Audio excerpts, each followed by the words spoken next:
So far we've used direct modelling and the surface tools to work out the main block shapes of our vehicle design, based on Mike's polygon sketch model.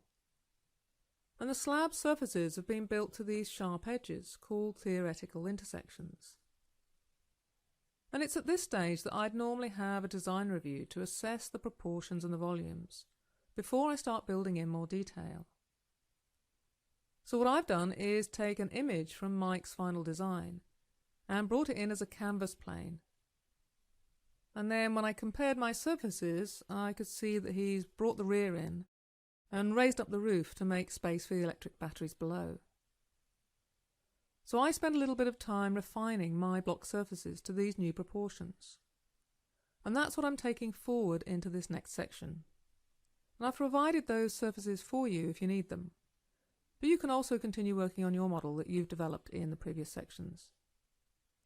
So our task is now to create the smooth blends between the primary surfaces and start refining the design.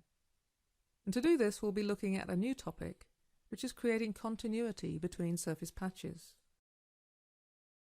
And so far we've only used continuity here, where across our centre line we wanted one half to be smooth to the other. So in the Rail tool, under the continuity setting, we chose implied tangent.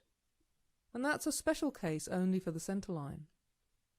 So what we're going to focus on now are the G0 position, the G1 tangent, and the G2 curvature settings.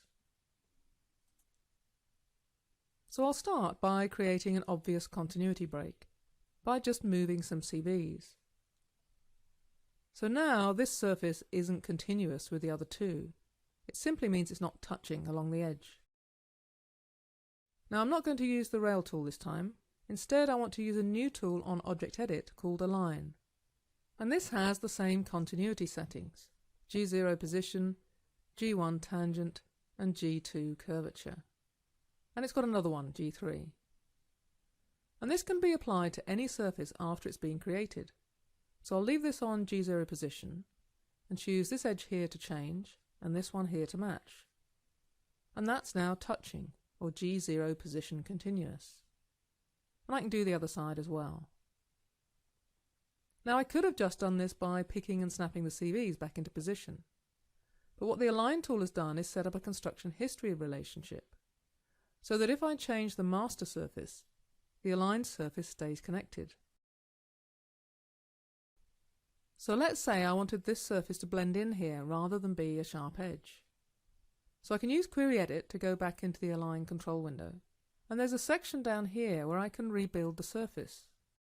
So I can give it an extra row of CVs in my V direction. And I could have done that in the control panel as well.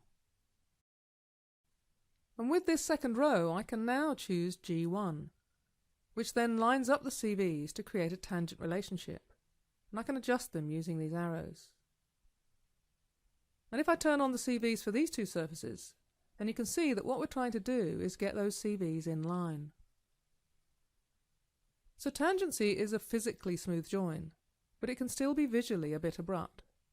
So I can add another row of CVs here, and that will allow me to go up to G2 curvature, which will be visually smoother. And again I can adjust the CVs to get the character I want. And I can see that result if I turn off the model and CVs. And I now have a smooth connection between those two surfaces. So the main thing to remember is that the first row of CVs are required to create position continuity, the second to create tangency, and the third to create curvature. So the tools I'm going to show you are the Align tool that can work on a single boundary or on two opposite boundaries.